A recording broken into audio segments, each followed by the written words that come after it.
Doctor Huma किस number 41। Huma भी शर्मा कर हंसने लगी और बोली, जी नहीं, मैं एक शादीशुदा लड़की हूँ, मुझसे क्या मतलब उसको। जेब, अरे हुमा, जी जमा साहब को जो मतलब है वो एक शादीशुदा लड़की भी पूरा कर सकती है। हुमा शर्माती हुई, जी नहीं, मुझे किसी का कोई मतलब पूरा नहीं करना, मैं अपने मियाँ जी के साथ ही खुश हूँ। जेब हंसी। डॉक्टर हुमा, आपकी शर्माहट बता रही है कि आपके दिल में कुछ कुछ होता जरूर है जुमा साहब को लेकर।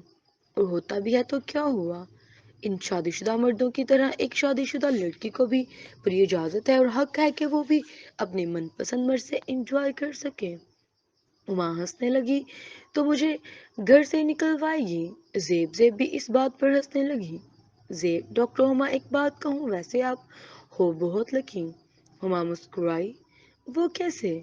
जेब, वो ऐसे कि आपको शोहर मिला तो बहुत खूबसूरत और उसके बाद आशिक मिला तो शोहर से भी बढ़कर।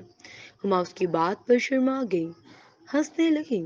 दोनों हंस रही थी कि जमा ऑफिस में दाखिल हुआ और दोनों को हंसते हुए देखकर बोला, क्या बात है, आप लोग किस बात पर हंस रहे हो जी।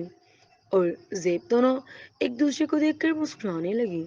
हुमा, नहीं, कोई खास बात नहीं थी डॉक्टर जुमा, आप आए बैठे। जुमा एक सोफे पर बैठ गया तो जेब अपनी जगह से उठी और ऑफिस से बाहर जाती हुई बोली, आप लोग गपशप करें, मैं रूम 7 के मरीज को देखकर आती हूँ। बाहर को जाते हुए जेब ने हुमा को देखकर आंख मारी, शरारत से मुस्कुराई और ऑफिस से बाहर निकलकर दरवाजा भी बंद कर गई। हुमा फौरन बोली, अरे जेब, दरवाजा तो खुला रहने दो। मुझे जेब दरवाजा बंद करके जा चुकी थी। जुमा मुस्कुराया, अरे डॉक्टर हुमा, क्यों घबरा रही हैं, दरवाजा सिर्फ बंद हुआ है, लॉक तो नहीं हुआ ना। वैसे भी आपको मेरे से डरने की कोई जरूरत नहीं है, मैं आपको काटने तो नहीं लगा ना। हुमा उसकी बात पर मुस्कुरा दी और थोड़ा शर्मा भी गई। लेकिन ऐसे अच्छा तो नहीं लगता ना कि हम ऑफिस बंद करके बैठे हों, कोई देखे तो क्या सोचेगा ना। जमा, अरे डॉक्टर हुमा, रात के 12:30 बज रहे हैं, इस वक्त सारे मरीज सो चुके हैं, आप इनकी फिक्र नहीं करें, कोई हमें यहाँ नहीं देखेगा। एक साथ बैठे हुआ मुस्कुराई, डॉक्टर जुमा, आप दिन ब दिन नोटी ही होते जा रहे हैं। जुमा, और आप भी तो दिन ब दिन खूबसूरत होती जा रही हैं। हुमा, जमा, मैं मारूंगी आपको। जमा, मार लें आप, फिर उसके बाद मैं भी मारूंगा। जमान ने हुमा की आंख मारी। हुमा शर्माई, बहुत बदतमीज हो तुम ना।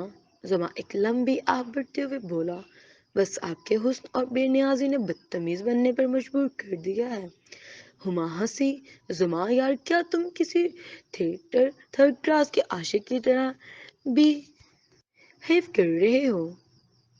जुमा मुस्कुराकर अपनी जगह से उठा और हुमा के करीब ही सोफे पर आता हुआ बोला, चलो आज आपने हमें अपना आशिक तो तस्लीम किया ना, जारी है अगली किस्त उनके साथ शेयर की जाएगी जिन्होंने मेरे चैनल को सब्सक्राइब कर रखा है और जो हर रोज वीडियो को लाइक करते हैं। अल्लाह हाफिज।